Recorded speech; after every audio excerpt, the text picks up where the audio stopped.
Good morning students.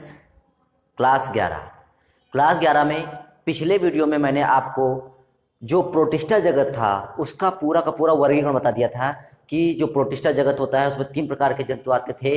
उसमें आता था पहले पादप सम, फिर जो कवक सम और फिर जंतु सम प्रोटिस्टा। तो इस प्रकार से 3 प्रकार के उसमें जंतु आते थे।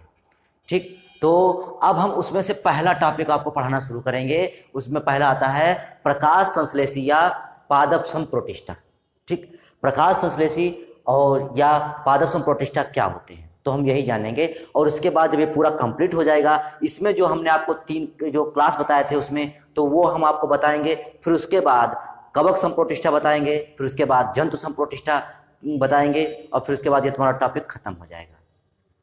ठीक, तो चलिए शुरू करते हैं प्रकाश संश्लेषी या पादप सम प्रोटिस्टा। ठीक, इंग्लिश में से कहते हैं फोटोसिंथेटिक और होलोफाइटिक प्रोटिस्ट। ठीक, तो इसे कहते हैं फोटोसिंथेटिक और होलोफिटिक प्रोटिस्ट। तो देखते हैं क्या होता है ये। देखिए, जैसा कि खुद कह रहा है पादप सम, मतलब ये पादप के या पौधों के समान है, मतलब पादप या पौधों के जैसे होते हैं प्रोटिस्टा। ये प्रोटिस्टा जो होते हैं पौधों के समान होते हैं। और प्रकाश संश्लेषी ये कह रहा है कि इनमें प्रकाश संश्लेषण की क्रिया होती होगी। ठीक, तो वही इसमें भी लिखा हुआ है, जो हेडिंग कह रही है बस उसी को लिखा गया है। कहा गया है पादप समान प्रोटिस्टा एक कोशिकी, मोस्ट इंपॉर्टेंट कैसे होते हैं, मोस्टली एक कोशिकी होते हैं, कशाभिकी, मतलब इसमें फ्लैजेला पाया जाता है, कशाभ पाया जाता है। ठीक, तो जो इसमें गमन में सहायता करता होगा, क्योंकि फ्लैजेला का मोस्टली काम क्या होता है, गमन में सहायता करना। तो पादप समान प्रोटिस्टा एक कोशिकी, कशाभिकी तथा प्रकाश संश्लेषी होते हैं। प्रकाश संश्लेषी हम लोग पता ही है कि प्रकाश संश्लेषण करने की क्षमता का होना। ठीक, तो एक कोशिकी, कशाभिकी तथा प्रकाश संश्लेषी होते हैं। ये 3 विशेषताएं इनकी। ये समुद्र या अन्य जलीय स्थानों में स्वतंत्र अथवा कॉलोनी के रूप में पादप प्लवक के प्रमुख भाग बनाते हैं। मतलब ये समुद्रों में पाए जाएंगे या अन्य जलीय स्थानों जैसे नदियां, झील हैं, तो इन सब में पाए जाएंगे। लेकिन ये वहां पर पाए कैसे जाएंगे, या तो ये स्वतंत्र रूप से तैरते मिलेंगे, या तो ये स्वतंत्र रूप से तैर रहे होंगे, या फिर इनका समूह होगा। और जब ये समूह में होंगे तो इसे क्या बोलेंगे, कॉलोनी बोलेंगे। क्या बोलेंगे, कॉलोनी बोलेंगे।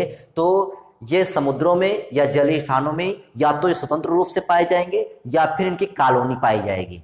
और ये पादप प्लवक, ठीक, फाइटोप्लैंक्टन के रूप में ये मिलते हैं। मतलब पादप प्लवक मतलब ये तैरते हुए मिलते हैं। ये प्लवक मतलब जल की सतह पर तैरने वाले, तो पादप प्लवक के रूप में ये मिलते हैं। जलीय आवासों में किसी भी खाद्य जाल के प्राथमिक उत्पादक को क्या कहते हैं इंग्लिश में, प्रोड्यूसर के रूप में इनकी महत्वपूर्ण भूमिका होती है। देखिए, जो जलीय आवास होते हैं, तो जलीय आवास में जो उत्पादक होते हैं, उत्पादक आप जो लोग जानते होंगे कि धरती पर जितने भी पेड़ पौधे हैं वो सब उत्पादक हैं। उत्पादक क्यों है वो, क्योंकि वो अपना भोजन स्वयं बना लेते हैं प्रकाश संश्लेषण की क्रिया के द्वारा, इसीलिए उनको उत्पादक बोलते हैं। ये जो जीवधारी होते हैं, मतलब जो ये पेड़ पौधे होते हैं, ये प्रकाश की ऊर्जा को रासायनिक ऊर्जा अर्थात ग्लूकोज या कार्बोहाइड्रेट में बदल देते हैं, इसलिए उनको उत्पादक बोलते हैं। ये भोजन को उत्पन्न करने वाले हैं, मतलब ये उत्पादक होते हैं। तो पृथ्वी पर उत्पादक तो ये पेड़ पौधे हो जाते हैं, लेकिन जो जलीय आवास है, जो जल है, जल में जो खाद्य जाल होता है, खाद्य जाल का मतलब होता है, कक्षा 10 में आपने पढ़ा होगा कि खाद्य जाल में क्या होता है कि एक ही खाद्य श्रृंखला से कई जीवधारियों का संबंध होना। ठीक, तो खाद्य जाल के रूप में ये प्रारंभिक उत्पादक, प्रोड्यूसर के रूप में इनकी महत्वपूर्ण भूमिका होती है। मतलब ये जलीय आवास में ये प्राथमिक उत्पादक होते हैं। कैसे होते हैं, प्रारंभिक उत्पादक होते हैं। कैसे होते हैं, प्रारंभिक उत्पादक होते हैं।